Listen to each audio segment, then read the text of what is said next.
The Leviathan key, an unspoken truth. Get that welfare kid out of my boardroom right now. The sound wasn't shouting, it was a sound designed to terrify. To flatten the air out of a 70-floor marble tower. The sound of pure, unbridled power hitting something fragile. That was the voice of Victor Sterling, tech titan, CEO of Ethelgard Industries, towering over 11-year-old Elias Coleman. The boy was just a shadow in the corner, clutching a worn-out sketchpad, while his mother, Esther, scrambled, a frantic ballet of a woman trying to gather cleaning supplies from her overturned cart. "Sir, he's just," Esther's voice was barely a whisper. An apology already formed on her lips. A lifetime of apologies for existing in the wrong space. Just what? Teaching him to be a thief? Like his daddy probably was? Sterling's eyes, cold and sharp as chipped ice, spotted the boy's drawings. They were precise, clean, technical blueprints. "What is this garbage?" he sneered. Elias, though, wasn't looking at him. He was looking at the silent, bulletproof chamber that held the mysterious Leviathan vault, a masterpiece of Swiss engineering that had stumped every MIT-certified genius for 3 brutal months. "The safe sounds broken," Elias whispered. And that, right there, was the moment the silence of the Silicon Valley skyscraper got shattered by a truly savage laughter. $500 million if you can open this safe. Genius. His voice dripped with something worse than venom. It was surgical contempt. "Oh, wait, your kind probably can't even count that high." Elias's steady gaze never left the man's face. Have you ever watched someone's cruelty become the perfect, undeniable blueprint for their own destruction? Because that's what this was. Outside, the glass towers of Silicon Valley stretched forever, reflecting the vast, indifferent wealth of the world. But inside that marble conference room, electricity was crackling, and the countdown had begun. 3 months ago, a fluke power surge, a random summer thunderstorm, had turned Ethelgard's future into a $500 million tomb. Inside that prototype vault, 5 years of research, the entire future of the company, the experimental AI chips. Now, bankruptcy was just 48 hours away. Elias Coleman shouldn't have been there. He was a product of a broken system. His mother, Esther, worked the 10 p.m. to 6 a.m. cleaning shifts because childcare cost more than she earned in a week. So while she was scrubbing toilets and emptying the trash, Elias sat, quietly, in the break rooms, sketching the machines that sang to him. Every gear, every wire, every mechanical whisper found its way into that hidden, battered notebook. The Leviathan vault, a titanium-shelled, quantum-encrypted titan, should have been impenetrable. But the power fluctuation had turned cutting-edge security into the world's most expensive, frustrating puzzle box. MIT failed. The Swiss left embarrassed. The FBI walked away shaking their heads. Each failed attempt cost Ethelgard hundreds of thousands, bringing Sterling's empire closer to the abyss. But Elias heard something they didn't, something they couldn't. Late at night, when the building was empty, when the silence settled like fog, Elias could hear the safe's mechanical heart beating, and it was beating irregularly. It was sad, he thought. Something was wrong with its rhythm. Victor Sterling had built Ethelgard from nothing. Success hadn't softened him, it had hardened him into a man who only saw people as useful or as obstacles. Cleaning staff? They were invisible, until their children started asking questions. The first clash happened on a grim Tuesday. Sterling was working late, watching his stock tank 30% since the safe leak. Investors were pulling out, contracts were being cancelled. He needed coffee, and he found Elias in the executive break room, sketching. "What is this kid doing here?" Sterling's voice cut through the silence like broken glass. Esther appeared instantly, already halfway to kneeling. "Mr. Sterling, I'm so sorry. I couldn't find a sitter tonight." "This isn't a daycare," Sterling snapped, his eyes fixed on Elias with undisguised disgust. "Company policy. No unauthorized personnel after hours." Elias looked up from his diagrams, detailed, precise mechanical blueprints that should have impressed an engineering professor. "I'm not bothering anyone, sir. I don't care what you think you're doing." Sterling's voice dropped to a dangerous whisper. "Your mother works for me. You're trespassing. Stay in your lane, boy." From that night forward, Elias spent Esther's shifts locked in the security office. watching bored guards play cards. But walls couldn't stop him from hearing. Through the air vents and the thin doors, the safe's irregular heartbeat called to him. 2 weeks later came the second. Devastating humiliation. Sterling emerged from another failed meeting with buyers. Desperation was setting in. He heard a small voice from the hallway. "Excuse me, sir, that sound it's making, it sounds sad." Elias stood near the vault chamber. Notebook in hand, Sterling froze. Security guards, 2 executives, and a janitor, everyone turned to stare. "Oh, this is perfect," Sterling roared, his laughter echoing off the marble. "Now the help's children think they're acoustic engineers." Elias, cheeks burning, didn't retreat. He opened his notebook, revealing a page covered in impossibly detailed drawings.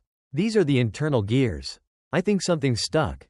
Sterling snatched the notebook, his face cycling through confusion and rage. The drawings were impossible. Measurements, ratios, stress points marked with mathematical precision. Components invisible from the outside. "Where did you get these?" His knuckles whitened. "I drew them. I can hear how the pieces move." Elias's voice was steady despite the hostile stares. "You can hear?" Sterling scoffed. Then his expression hardened into something cold. Something purely cruel. "Look at this. Ghetto kid thinks he's an engineer." He held the book high. A weapon. A declaration of class. This is what happens when people don't know their place. And with deliberate, sickening malice, Sterling tore the first page. Then another. Months of careful observation and precise documentation fluttered to the floor like wounded birds. "Stay in your lane. Boy, your mother cleans toilets. You shut up and stay invisible." Elias watched his work destroyed. But he didn't cry. He had memorized every line. The notebook was just paper. The knowledge lived in his mind. But late that night, when Sterling thought no one was watching, Dr. Anya Sharma, Aethelgard's head of security, collected the torn pages from the trash. What she saw in those fragments would change everything. A few days later, the third escalation, company-wide meeting, Sterling explaining the inevitable layoffs. "We've exhausted every option. The safe remains impenetrable." Elias, sitting invisibly in the back with his mother, felt a spark of recognition. "It's not impenetrable." His young voice somehow carried across the silent, packed auditorium. It just reverted to 1965 operation mode. 300 heads turned. 300 pairs of eyes focused on an 11-year-old boy who had just contradicted their billionaire CEO in public. "Did everyone hear that?" Sterling boomed, dripping with theatrical sarcasm. "Our child genius has solved what MIT couldn't. Please enlighten us." When power surges hit old Mosler safes with modern upgrades, they default to original mechanical operation. Elias explained, his mother's hand trying, failing, to pull him back down. The digital overlay masks the sounds. But underneath, a child is embarrassing himself. Sterling cut in, sword-like, and embarrassing his mother, who clearly hasn't taught him when to speak and when to stay silent. The words hit Esther like physical blows. The meeting continued, but Elias had learned a terrible lesson about speaking truth to power. Elias's truth didn't come from a textbook. It came from Detroit, from a basement workshop that smelled of machine oil and metal shavings, a cathedral of precision. It came from Samuel Coleman, his grandfather. Samuel was Detroit's ghost genius, the black locksmith who auto giants called in the middle of the night when their Swiss consultants failed. He arrived quietly, solved the impossible, and left without credit. "Every machine has a heartbeat," Samuel told 5-year-old Elias during their first lesson. "Close your eyes and listen." Elias would sit cross-legged on the concrete floor, surrounded by disassembled clocks and vintage safes. "The big clock sounds tired," the boy once said. "The little one sounds hungry." Samuel's weathered hand stilled. In 60 years of listening, no one had described the sounds so accurately. The gift had passed. Rich folks think complexity equals security. Samuel explained one summer afternoon, showing Elias a 1960s Mosler safe. "But they're human. They forget combinations, panic during emergencies, so they build back doors. They build escape hatches using personal numbers, founding dates, children's birthdays. Fear made them sentimental." Samuel taught, "Every lock tells a story about its owner. Their fears, their blind spots." The mantra became Elias's compass: listen first, think second, act third, but when you act, be certain. Samuel's final lesson came during his last summer. The old safes are disappearing. Companies think digital security is better. But metal remembers. When electronics fail, old knowledge becomes precious. He made Elias memorize every detail about 1960s Mosler's internal architecture and the Depression-era mindset influencing their design. 3 months later, Samuel passed peacefully in his chair, surrounded by the machines he understood. Elias inherited more than tools. He inherited a philosophy. Every problem had a solution if you listened carefully. Back in Silicon Valley, desperation drove Victor Sterling to his breaking point. Dr. Sharma had been watching. She'd quietly researched Elias's family and discovered Samuel Coleman's legendary status. But Sterling saw only threat. "I will not have some welfare kid wandering my halls like he owns the place." He leaned into Esther during an emergency staff meeting. "Your son has become a distraction we cannot afford. Find another job or find another babysitter. I won't see that boy in my building again." The ultimatum hung in the air like poison gas. Abandon her son, or lose their income. That's when fate intervened. Sterling spotted Elias's latest notebook on Dr. Sharma's chair, even more detailed than the first. Rage exploded, mixed with a sickening, panicked desperation. "You know what?" He held the notebook high, his hands shaking. $500 million if this little ghetto genius can open our safe. Hell, I'll give his mama $1 million just for the entertainment value. He wasn't making an offer. He was signing his own destruction warrant. Dr. Sharma spoke, her voice measured. "Richard, if the boy actually understands the mechanism, I'll personally hand him $500 million. Sterling's laughter was hysterical. "Better yet, I'll make him CEO. How's that for your diversity initiatives?" The challenge was made official. Ethelgard's final attempt would be live-streamed globally. Their last card was an 11-year-old boy. The auditorium was packed, cameras positioned everywhere. Tech journalists expected a corporate death spiral. They got David versus Goliath. $500 million if the kid can open what our best minds couldn't. Sterling announced, a predatory smile stretching his face. Of course, when he fails, both he and his mother will be permanently banned from Ethelgard. Dr. Sharma stepped forward. "I'd like to state for the record that this child's observations show remarkable insight." Samuel Coleman was Detroit's most respected mechanical engineer. His grandson inherited more than tools. Samuel's name electrified the room. Suddenly, the boy wasn't just a janitor's son. He was a legacy. "Fine," Sterling spat, gesturing toward the chamber. "Show us what your grandfather's ghost taught you." Elias walked toward the vault. His mother's pride mixed with terror reflected in her eyes.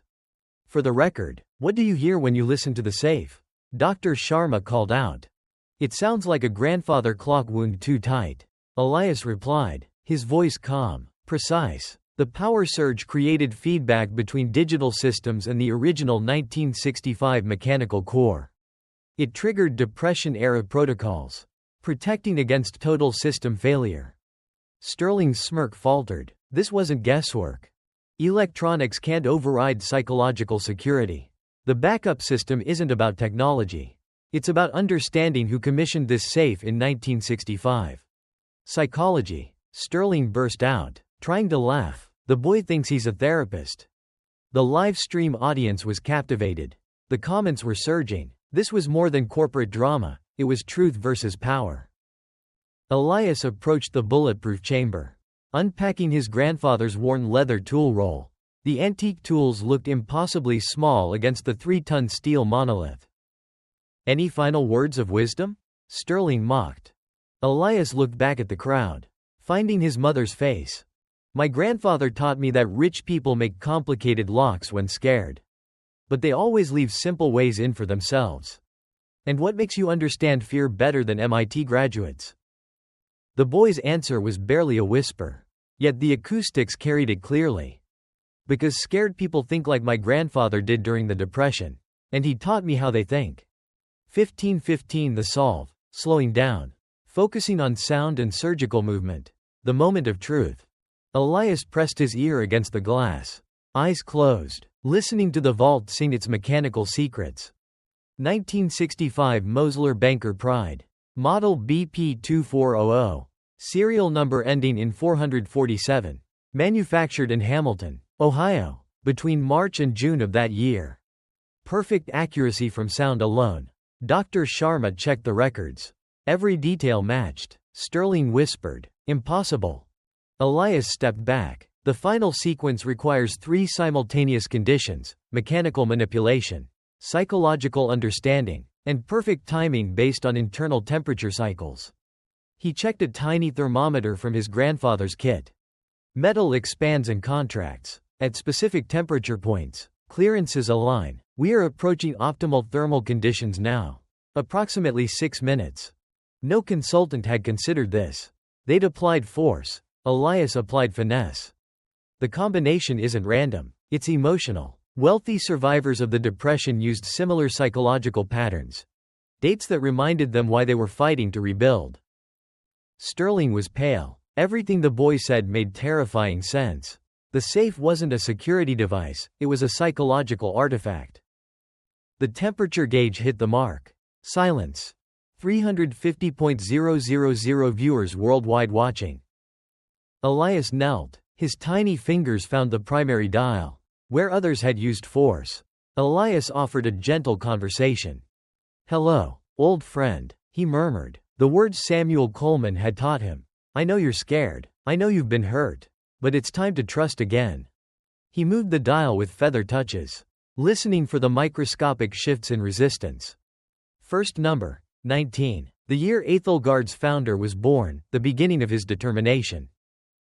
Click. 1 tumbler fell into place after 3 months of stubborn resistance. Second number, 63. The year the company's first building was constructed, hope rebuilt from ashes. Click.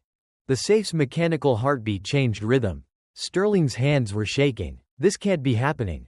"It's happening because you made it happen," Elias said softly, without breaking concentration. "You thought my grandfather's wisdom was worthless. But wisdom doesn't care what you think." Third number, 65. The year the safe itself was commissioned, trauma transformed into security. Click. The final tumbler fell with a sound like distant thunder. Now comes the hard part. Elias breathed, selecting his grandfather's most delicate tool, a timing instrument. The mechanical sequence requires perfect rhythm. Too fast, the fail-safe engages. Too slow, it resets. It has to flow like music that only the safe can hear. He began the final dance. Touch light as butterfly wings. Timing precise as a heartbeat. Patience as infinite as love. Esther pressed her hands to her mouth. Tears streaming down her face. 300 coworkers had forgotten to breathe. The safe responded to the whispered mechanical poetry.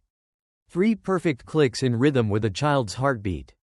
A brief pause. Then, with a sound like summer thunder rolling across the valley, the massive safe door swung open smoothly under the tiny hand of an 11-year-old boy. Inside, gleaming prototype AI chips worth exactly $500 million reflected the camera lights. The auditorium exploded. Dr. Anya Sharma was the first to move. "Emergency board resolution," she announced, her voice cutting through the celebration. "Ethelgard hereby establishes the Samuel Coleman Young Genius Fellowship Program. Effective immediately." Elias Coleman received full educational funding, mentorship, and immediate enrollment in Stanford's Gifted Youth Academy. Furthermore, Dr. Sharma continued, her smile growing wider. "Esther Coleman is hereby promoted to Director of Facilities Management with a starting salary of $120 annually. Plus comprehensive healthcare and housing assistance." Esther collapsed into her seat. Overcome. Her son had just transformed their lives with a legacy of brilliance. But this was only half the story. The other half belonged to Victor Sterling. Within 6 hours, Victor Sterling's racist mockery had exploded across every social platform on Earth.